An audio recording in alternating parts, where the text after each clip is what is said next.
Earth's otherworldly headquarters. This is Living Now.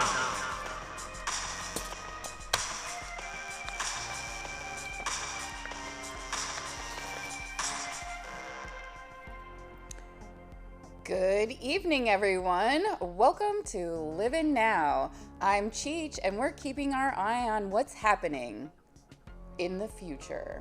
This just in, mushrooms give you energy. Swiss researchers have developed a cutting-edge, eco-friendly battery made from fungi. And yes, it's alive. This 3D printed, biodegradable power source doesn't just fizzle out when it's done. It actually digests itself. The team at the Swiss Federal Laboratories for Material Science and Technology used two types of fungi to build a microbial fuel cell. One fungus gives off electrons, the other catches them and conducts electricity. Just add a little sugar, a splash of water, and these fungi get to work.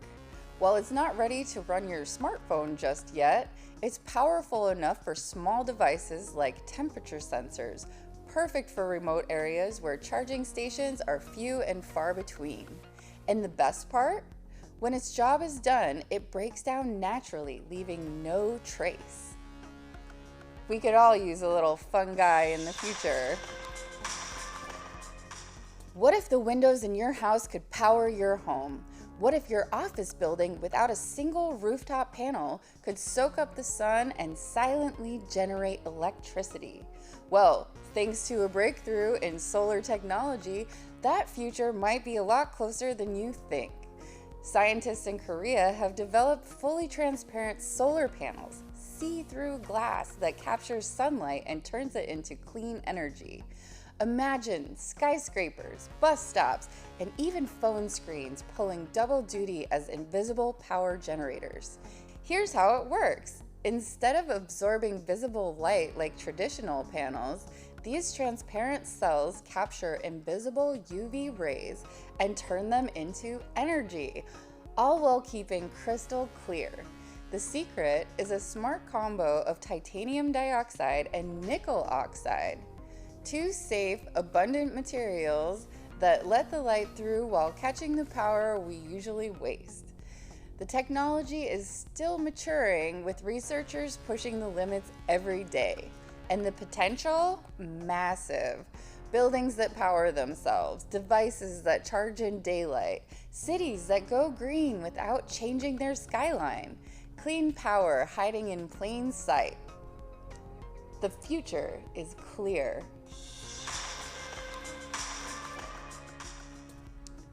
This might be obvious. Normally, cement isn't very good at making power.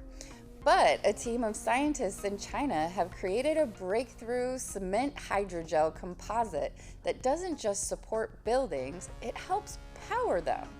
Inspired by the layered structures of plant stems, this new material takes ordinary cement and gives it a high-tech twist, using alternating layers of hydrogel to boost electricity generation through heat. Here's the science in a nutshell. Cement already has a tiny ability to generate electricity from temperature differences, but it usually is too weak to harness. The trick? These researchers gave the ions inside cement a fast lane to travel through using hydrogel, creating a big boost in power potential. And it's not just about making electricity. This smart material can store energy too, meaning bridges, sidewalks, or walls made from it could one day run their own sensors or streetlights without ever being plugged in. From roads that power themselves to buildings that monitor their own health, this invention could transform cities as we know them. Cement just went from kinda boring to absolutely brilliant. Thanks for tuning in. Now let's look to what's next. The general concept of what the Earthship vessel does is it is a vessel. We don't call it a house, we call it a vessel. And it is a vessel that will exist on this earth and encounter the phenomena of this earth, and there are many phenomena of this earth, to provide sustenance for people. And if we don't do this, then we are dependent on infrastructure. Infrastructure is very scary and very dangerous and very mismanaged. And the goals of infrastructure are more about power and money than they are sustenance of people.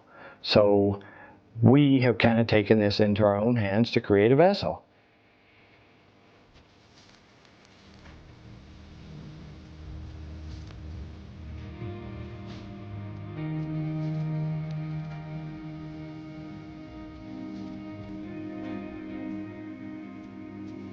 And then when we analyzed that whole thing, sustenance of people, we distilled it down to what is the minimum number of things that people need for just life, existence, not anything beyond that. So we have come up over the years with 6 things. One is people need comfortable shelter. The airship must be warm when it's cold outside and cool when it's hot outside without fossil fuel. So we have to encounter the physics of the planet to do this. And they designed the building. It has nothing to do with architectural whims or anything else.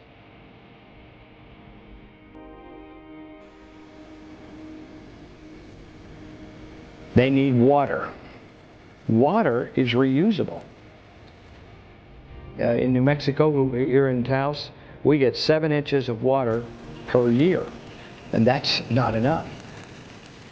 But if we take that water and take a shower in it, and then we recapture that shower water and run it through botanical cells, which are rubber-lined planters in the hallway that grow plants and food, which then in turn clean up that water with their roots spitting out oxygen, we capture the water again and flush the toilet with it.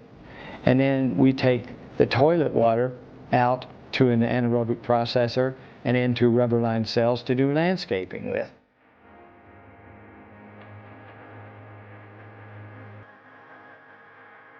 So that's comfortable shelter, that's water, and that's zero discharge sewage treatment, all relating to each other. And then there's electricity, and everybody knows about wind-produced electricity and solar-produced electricity. But one thing to point out about airships is because they do so many things for themselves, they need less electricity. Since an airship heats itself, it doesn't need electricity to be involved in heating. Since an airship provides its own water, it doesn't need electricity to pump a well. So an airship, by definition, needs less electricity, and we get that electricity easily from the sun and the wind. And we need something to do with what we call garbage. We invented garbage. It didn't exist before humanity. So we need to figure out how to use our garbage, and there's a lot of things being attempted, but nothing's really that successful. So we're just trying to make these vessels consume garbage in their construction in place of a lot of manufactured materials. And as we keep doing this, we find out that that the things we call garbage, tires, cans, bottles, cardboard, some of these things are manufactured better than the materials that are manufactured for construction, which in many cases are garbage themselves.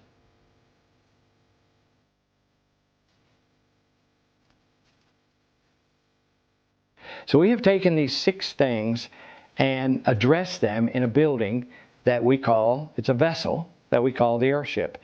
And that is the definition of and rationale for this thing, this vessel that we call airship.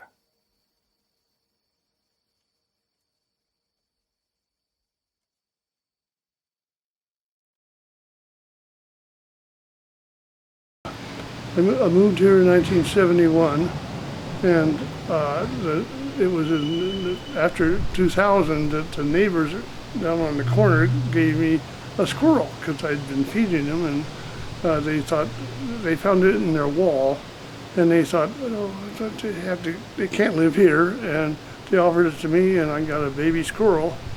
The first one I've been feeding him, but that's the first one I ever got my hand on, and he was the most fun I ever had.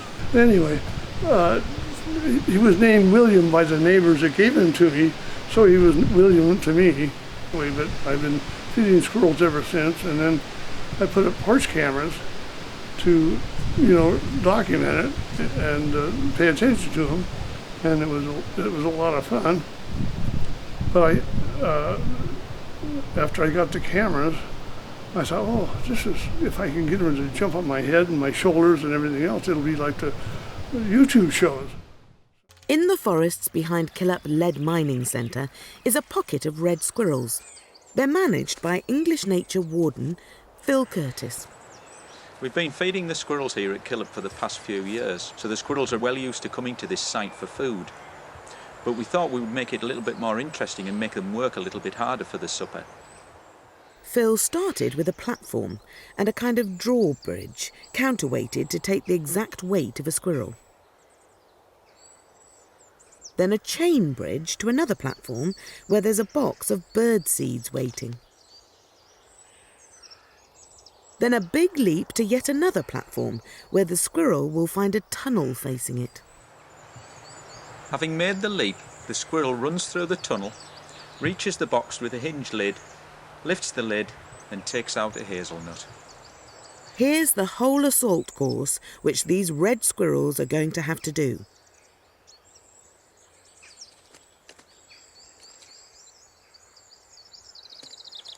At first, the squirrels are understandably frightened of the drawbridge.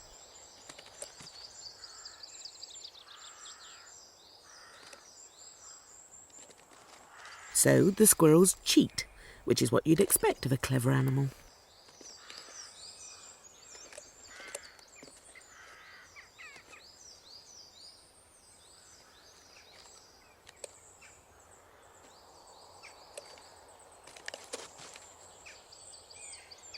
But what have they gone and done now?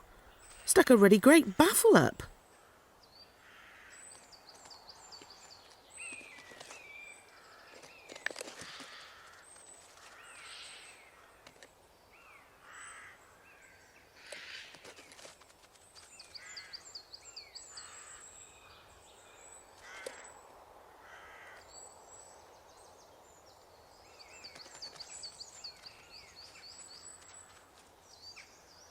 I'll just have to do the whole assault course for real.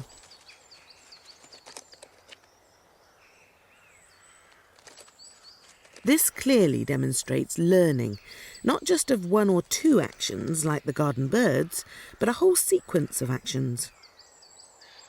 But right in the middle of the course, our clever red squirrel stops for a snack.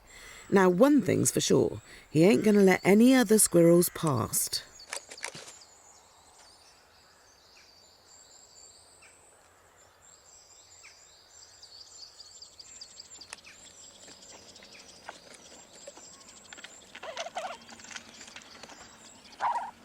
With extravagant amounts of tail flagging, the two red squirrels square up to each other, without actually coming to blows. But the confrontation serves to encourage our clever squirrel to summon up its courage for the big leap. Yes, success! But why bother to do the assault course when there's plenty of natural food? Because the squirrel has worked out that the extra nutrition in the hazelnuts is worth the extra effort. Indeed, all the animals in this programme have worked out how to get the most food for the least effort. That's why they're doing their puzzles. Anyway, so far the squirrels seem to be way out in front.